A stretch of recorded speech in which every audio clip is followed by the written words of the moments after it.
तो 1947 में आजाद हुआ एक देश भारत, जो जैसे तैसे करके 1948 में अपनी इकोनॉमी को बचाने में लगा हुआ था। उस टाइम तक भारत की इकोनॉमी इतनी बुरी तरीके से कोलैप्स हो रही थी कि सरकार के द्वारा देश की इकोनॉमी को बचाने के लिए आधी रोटी खाएंगे, देश को बचाएंगे जैसे नारे लगाए गए। पूरे देश भर में हर हफ्ते में एक दिन को उपवास रखा जाए, ऐसे प्लान्स बनाए गए ताकि देश के सभी लोगों के सहयोग से भारत देश की इकोनॉमी को कैसे भी करके बचाया जा सके। फिर सरकार ने सोचा कि क्यों ना हरित क्रांति जैसे आंदोलन किए जाए, देश में अनाज का स्टोरेज बढ़ाएंगे, उसे एक्सपोर्ट करेंगे तो इंडिया की इकोनॉमी कम से कम स्टेबल तो रह पाएगी। उस दशक तक भारत पूरी कोशिश कर रहा था अपनी इकोनॉमी को कैसे भी बचाए रखने का और स्टेबल बनाए रखने का। और एक बार सोचिए जरा, उस टाइम पर भी कई ऐसे लोग रहे होंगे जो ये सोच रहे होंगे कि एक टाइम पर भारत की इकोनॉमी भी दुनिया के बड़े बड़े देशों की जितनी होगी। और आज 76 साल बाद आ चुका है साल 2024, और जो सपना आजादी के बाद में लोगों ने देखा था वो टोटली सच हो चुका है। आज भारत की इकोनॉमी दुनिया की 5वीं सबसे बड़ी इकोनॉमी बन चुकी है विद 3.75 ट्रिलियन डॉलर। तो भारत जो पहले आधी रोटी खाएंगे और देश को बचाएंगे के नारे पर चलता था,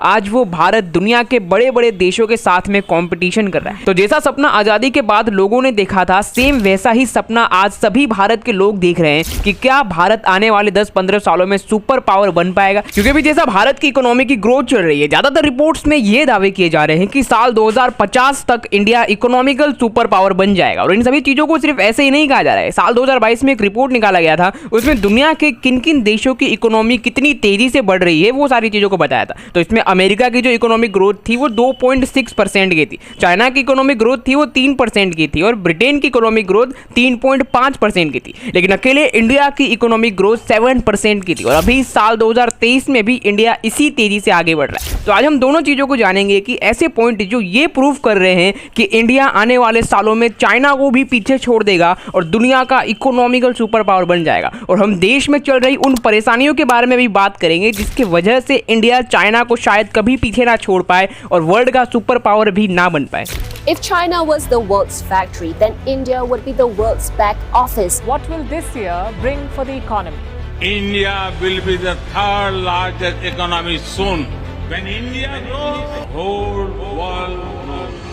कुछ दिनों पहले ही central for economic and business research CBR ने एक रिपोर्ट बनाई थी। उस रिपोर्ट में इस चीज को क्लियरली मेंशन किया गया था कि इस सेंचुरी के खत्म होने से पहले तक इंडिया वर्ल्ड का इकोनॉमिकल सुपर पावर बन जाएगा। और रिपोर्ट में ये लिखा गया था कि आज 2024 में इंडिया दुनिया की 5वीं सबसे बड़ी इकोनॉमी है, लेकिन जल्द ही आने वाले 2025 से 2028 के बीच में भारत की इकोनॉमी और तेजी से बूस्ट होगी और भारत जापान और जर्मनी को भी पीछे छोड़कर तीसरे नंबर पर आने वाला है। यानी कि आने वाले 5 से 6 सालों बाद पहले नंबर पर अमेरिका, दूसरे नंबर पर चाइना और तीसरे नंबर पर इंडिया। CEBR की इस रिपोर्ट में यह भी मेंशन किया गया है कि ऐसा अनुमान लगाया जा रहा है कि इंडिया इस सेंचुरी के एंड तक यानी 2080 तक अमेरिका को और चाइना को दोनों को पीछे छोड़कर दुनिया का नंबर 1 इकोनॉमिकल सुपर पावर बन जाएगा। और अकॉर्डिंग टू डाटा 2080 तक इंडिया की जो GDP होगी वो चाइना से 90% ज्यादा होगी और USA से वो 30% की ज्यादा होगी। अभी जो बातें यहाँ पर कही जा रही है कि इंडिया 2080 तक USA और चाइना को भी पीछे छोड़ देगा, ये बातें ऐसे ही हवा में नहीं बोली जा रही है। यहाँ पर कई सारे डाटास को पढ़ा गया है, उन्हें स्टडी किया गया है, तभी जाके इन सभी चीजों को कहा जा रहा है कि इस सेंचुरीज के एंड तक इंडिया सुपर पावर बन जाएगा। एक बार आप इंडिया की इकोनॉमिकल ग्रोथ को जरा देखिए।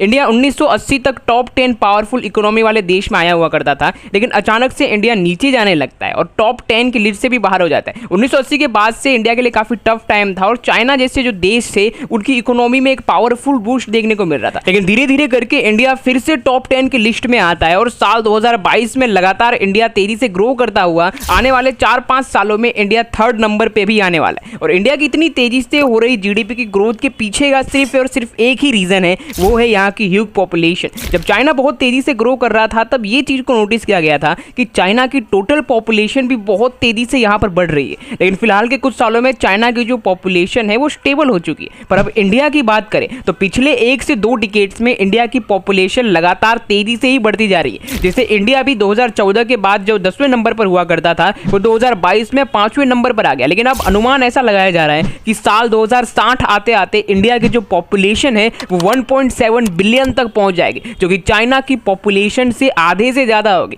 यहाँ पर ज्यादा बड़ा पॉपुलेशन ही एक बड़ा रीजन है इंडिया की ऐसी इकोनॉमिकल ग्रोथ का, क्योंकि आज जहां दुनिया हाई एज की जैसी समस्या से गुजर रही है, जहां पर ज्यादा उम्र के लोग रहते हैं, पर इंडिया में साल 2060 आते आते 1.4 बिलियन लोग 30 साल से कम एज तक के होंगे। अब क्योंकि यंग एज के लोग ज़्यादा इंडिया में होंगे और तो वर्क फोर्स भी बहुत तेज़ी से यहाँ पर बढ़ेगा और इंडिया की जीडीपी भी बहुत तेज़ी से बढ़ेगी, जिसके वजह से ऐसा कहा जा रहा है कि इंडिया यूएसए और चाइना को भी पीछे छोड़ देगा। साथ ही इंडिया का सबसे बड़ा फायदा तो यहाँ पर यह है कि आने वाले जो 10 से 20 साल है उसमें जहाँ पावरफुल देशों के जो वर्क फोर्स यानी कि यंग एज के जो लोग हैं उनमें लगातार कमी होती दिख रही है, लेकिन इंडिया के जो यंग एज के लोग हैं उसमें इंक्रीज देखने को मिल रहा है। यहाँ पर एक डेमोग्राफिक विंडो करके एक ऐसा कॉन्सेप्ट होता है जिसमें यह नोट किया जाता है कि किसी भी देश में कब कब यंग एज के लोगों में ज़्यादा बढ़ोतरी देखने को मिली थी। तो यूएसए में सबसे ज़्यादा 30 साल से कम उम्र के जो लोग थे वो 1970 में नोट किए गए थे, यानी कि यूएसए में जो यंग एज के लोग ओल्ड एज में 2015 तक आ चुके होंगे। चाइना में सबसे ज़्यादा यंग एज के लोग 1990 में नोट किए गए थे, उसकी वजह से उस टाइम पर बहुत ग्रोथ भी हो रहा था। पर यहाँ पर 1990 के समय के जो यंग एज के लोग हैं वो 2025 तक ओल्ड एज में चले जाएंगे। पर इंडिया में 2010 में यंग एज के सबसे ज़्यादा लोग नोट किए गए और ये यंग एज के लोग 2050 तक ओल्ड एज में रहेंगे। तो मैसेज यहाँ पर क्लियर है कि आने वाले 10 से 20 सालों में पॉपुलेशन तो तेजी से बढ़ेगी, पर साथ ही 30 साल से कम एज के जो लोग हैं उनमें भी बहुत तेजी से बढ़ोतरी होगी और जो कि डायरेक्टली इंडिया की इकोनॉमी को बूस्ट करेंगे और इस तरीके से भारत चाइना और अमेरिका को पीछे छोड़ेगा। और एक और पॉइंट यहाँ पर है कि अमेरिका और इंग्लैंड और जितने भी विदेशी हैं वहाँ पर इंडिया के अभी तक 32 मिलियन लोग ऑलरेडी रहते हैं उन देशों में, जिसकी वजह से वहाँ की जो फॉरेन करेंसी है वो इंडिया में लगातार आती रहती है और इससे इंडिया का जो रुपया है उसकी कीमत भी यहाँ पर बढ़ता ही रहता है, जिससे यहाँ पर भी इकोनॉमी में ग्रोथ देखने को मिलता है। साथ ही रिपोर्ट्स के अकॉर्डिंग यहाँ पर इंडिया की जो एक्सपोर्ट रेट है उसमें भी बहुत तगड़ा बूस्ट देखने को ही मिल रहा है। अगर कोई भी देश यहाँ पर ज्यादा गुड्स को एक्सपोर्ट करता है तो इससे उस देश की इकोनॉमी में बहुत ज्यादा बूस्ट देखने को मिलता है। पीआईबी के डाटा के हिसाब से देखा जाए तो इंडिया ने 2022 में टोटल 62 बिलियन का सामान एक्सपोर्ट किया था और उस टाइम पर एक्सपोर्ट रेट जो इंडिया की थी वो 9.43% थी, लेकिन एक साल बाद यानी कि अक्टूबर 2023 तक इंडिया अब तक 79.35 बिलियन का सामान एक्सपोर्ट कर दिया। अनुमान ऐसा लगाया जा रहा है कि ये परसेंटेज लगातार बढ़ते ही जाएंगे, क्योंकि कोविड के टाइम पे क्या हुआ था, जब पूरी दुनिया कोविड के वैक्सीन को जमा करने में लगी थी तब इंडिया अकेला ऐसा देश था जिसने बहुत सारे देशों की वैक्सीन एक्सपोर्ट करके मदद की थी और बहुत सारे देशों की हेल्प इंडिया ने की थी, जिसकी वजह से अब दुनिया के ज्यादातर देशों को ट्रस्ट हो चुका है इंडिया पर। वो ट्रेड भी करना चाहते तो पहले इंडिया को ही प्रायोरिटी देते,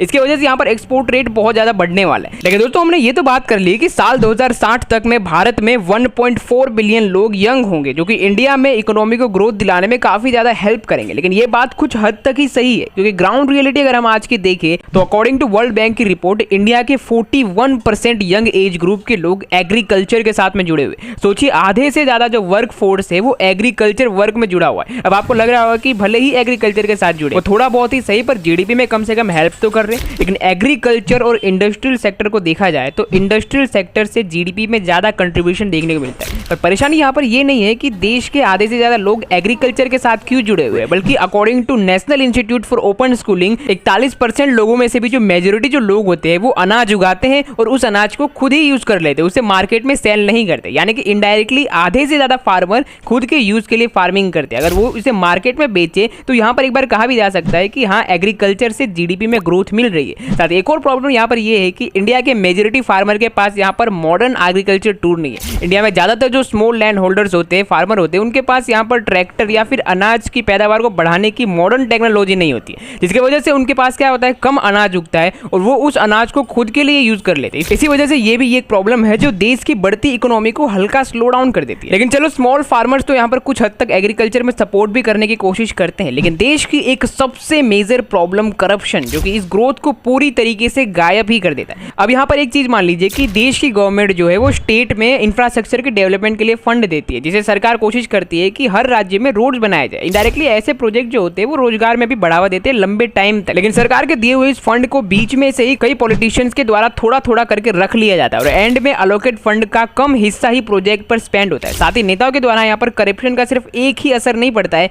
कि देश में इकोनॉमी पर इन्वेस्टमेंट ज्यादा नहीं हो पाता, यानी कि अच्छी रोडें ज्यादा नहीं बन पाती है, स्मार्ट सिटी नहीं बन पाती है, हाईवे नहीं बन पाती। इसका इफेक्ट फॉरेन इन्वेस्टमेंट तक जाता है। ज्यादातर फॉरेन इन्वेस्टर्स किसी भी देश में अगर इन्वेस्ट करना चाहते हैं तो वो एक परफेक्ट एनवायरमेंट को देखते हैं कि अगर मैं इंडिया में कोई विदेशी कंपनी खोलूं तो कल को अगर मुझे किसी भी माल सामान का ट्रांसपोर्ट करना है तो वहाँ की रोडें और हाईवे तो बेटर है। लेकिन जैसा मैंने पहले कहा कि करप्शन की वजह से क्या होता है कि कम पैसा रोड या इंफ्रास्ट्रक्चर प्रोजेक्ट पर लगाया जाता है, जिससे बेकार और सस्ते रोड बनते हैं और कच्ची रोड बनाई जाती है, जिसकी वजह से एक तो नए फॉरेन जो इन्वेस्टर्स होते हैं वो इंडिया में ऐसी पूर फैसिलिटी के चक्कर में इंडिया में इन्वेस्ट नहीं करते, और दूसरी तरफ जो यहाँ पर पहले से ऑलरेडी आ चुकी कंपनीज है वो भी ऐसी खराब इंफ्रास्ट्रक्चर को देखकर परेशान हो गए, इंडिया से अपनी कंपनी बंद करके दूसरे देशों में चले जाते हैं, जो कि इनडायरेक्टली बड़ी मात्रा में जॉब अपॉर्चुनिटी को भी खत्म कर देती है और जिनकी जॉब्स पहले से थी उनकी जॉब्स को भी खत्म कर देती है। और इन्हीं कारणों की वजह से इंडिया के लिए ऐसा कहा जा रहा है कि इंडिया को अभी 30 से 40 साल और रुकना होगा यूएसए और चाइना को पीछे छोड़ने के लिए। तो दोस्तों, अगर आपको ये वीडियो अच्छी लगी हो